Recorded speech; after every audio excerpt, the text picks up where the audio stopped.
Back here on Sun Devil Extra, and our first guest today, you know her, you love her. They're 8-0 for crying out loud. Molly Miller, head coach of Sun Devil women's basketball, joining us on the show today. And Coach, we've talked to you a couple times on this show already, but now we're in season. You're 8-0. How are things? They're good. I'm really pleased with the trajectory that this team has going right now. They've been really bought into everything we're saying, and as a coach, you want to see improvement every day, every game, and I've seen that. Still a long ways to go, but for the beginning of the year, bringing all these strangers together and trying to implement a brand, it's been fun. You mentioned improvement. In terms of the first 8, you've had some blowouts, you've had some close games, you've had a little bit of everything, and that's what you want, I think, with a new group. But what's impressed you the most about what this group has brought to the table? We've really won in different ways, and that's good to see this early that you can win with your offense. I mean, we had an offensive clinic against Santa Clara, scored 50 in the first half. Our shots were falling. We were really strong there, and we had to win that game with offense because they were hitting threes left and right, so we had to keep up. And then we flip over to a UNLV game, and their team that scores the ball, and we held them to 53, and we won that game with our defense. So we've won ugly, we've won pretty, we've won on the offensive side, we've won late games with the Hail Marley. So the way we've been able to win in different ways, that's accelerated our growth and our learning. You know, you mentioned winning in different ways. You've also had different people step up each night, and I think that is also a testament to maybe even just the unselfishness of this group. You mentioned it, so many new faces, so many new people coming in, a very experienced group, though, albeit new faces. But the fact that you've had so many different faces step up, whether it's been scoring, rebounding, passing the ball, whatever it is, defensively, of course, what does that say in terms of the culture and maybe the buy-in of this group as well? Yeah, everyone has really had their night. You can't just say, I'm going to look at the scout and stop the top 3 players, top 2 players. You have Amaya coming off the bench with 18. You've got Elle and McKenna kind of sharing that load underneath with breakout nights. Poe has been really good for us. Gabby's been steady. Marley's been steady. But I think when you get that production, we're really hard to scout. I think we're really hard to scout anyway because our defensive intensity and the tempo we run on offense. But if you're looking at personnel, you really have to honor those 5 on the court. You know, we're going to talk to Marley, and we already talked about the Hail Marley, but we're going to talk to her coming up next. In terms of what she brings to the table, tenacious defense, obviously an offensive shooting stroke that is very solid, and then she's been clutch in the big-time moments as well. But just coaching her, bringing her into this program, seems like she's always everywhere. She's so happy to be a Sun Devil, which can be rare for a senior transferring in. But what's it like being able to coach her and getting to know her as well? Yeah, we kind of joke that we're the same person. You know, she's fiery out there. She's really wired in a way that gets her teammates to go. She's the engine that really revs our team up. She's got a great outlook on life, but on the basketball court, she's tenacious. And as we saw, she's headsy too. You know, she's everywhere. She makes the right play at the right time. She can guard 1 through 5 just because she's very active on the defensive end. She enjoys defense.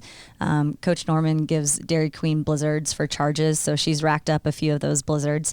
But she's just a person that makes you a better team, and her teammates love her too, and that's a bright spot in our team, is that she's really looked to as a leader and someone that models the behavior that we want to see on both sides of the floor. Okay, so you say that you see a lot of yourself, or you guys are kind of similar. Does that translate also onto the floor? Were you like that as a player? Yeah, I mean, I love to take a charge, and I was a little more undersized, but I earned my keep with my tenaciousness.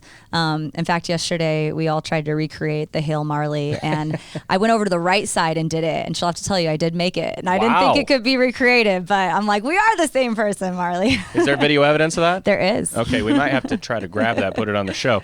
I got to ask you as well about something that happened a couple of weeks ago, and it's a personal accomplishment, but it's also a testament to your coaching staffs and your teams over the years. Win number 300 happened in your 3rd win at Arizona State. I know there was a video that went pretty viral in the locker room, the celebration with the Gatorade and the water. But now that it's a couple weeks removed, and I know you're hyper locked in, Coach, but you know, being able to reflect on 300 already at this point of your career, has that set in? I mean, you don't keep track. You really don't. Shout out to Doug or SID. You know, those sports information directors, they do a good job of keeping track of all those statistics. But statistics aren't a thing. You know, it's the pleasure you get from doing it with each other and the joy you have of kind of reflecting on the 300 and who was there and who helped you along the way and the staff and the players that you still stay in contact with. One of the biggest things for me was getting those texts from my past staff and past players on congrats on 300. I'm like, yeah, you're a part of a lot of them. So that's cool to reflect, and it takes a village to do this thing. Coach, I want to go back to on the floor, and this is no secret. We all knew when you came to Arizona State you were going to bring a great amount of energy on the defensive end of the floor. Mm-hmm. And I think this fan base has seen that already. They've grown to love it. We've talked about how you've won in different ways, but that's kind of the calling card, I guess it seems, of your programs. Where did that philosophy come from, that tenacity on the defensive end of the floor? I had to earn my keep. I was a little 5'6" point guard, so I earned my keep on the defensive end. And I don't know, my dad loved that side of the ball, so I guess that influence from him just trickled down. And you never will have an off defensive night. You just won't, because it's not about technique. Are your shots falling? Is the ball bouncing your way? It's just about effort. That's why I love it so much, because it's so controllable. I like that. That's a good answer. And it travels, right? Defense travels. You always hear that as well. We're in the holiday season, so it's time to reflect, a lot of time with friends and family. You know, you've mentioned before that without your village, you wouldn't be able to do this. Obviously, you're very close to your family, and your kids are always around. Seems like they're kind of an extension of you in terms of being in the locker room, on the practice courts, and stuff like that. My question to you is, how has motherhood also made you a better coach? Oh my gosh, I became so much better with kind of the realization of what's going on, not just the X's and O's. Like, you become a part of these kids' lives.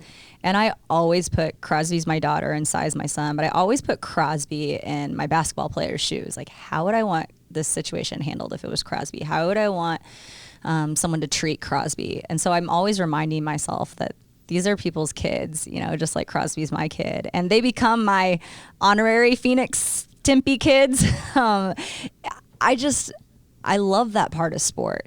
There's connections and bonds, and I've got big sisters for my kids, and my kids think they own the place, and they're running around. But I love the fact that some of my motherly instincts come out in the basketball court, because I love and adore these kids like my own. I think that's fantastic, and it makes total sense that you would try to pick up on that and kind of learn that as well. You know, one of the last ones for you, Coach, you mentioned relationships, growing connections. You've been everywhere since you took this job, all over campus, getting to know the fan base, getting to know the other coaches. So this is a little off the wall.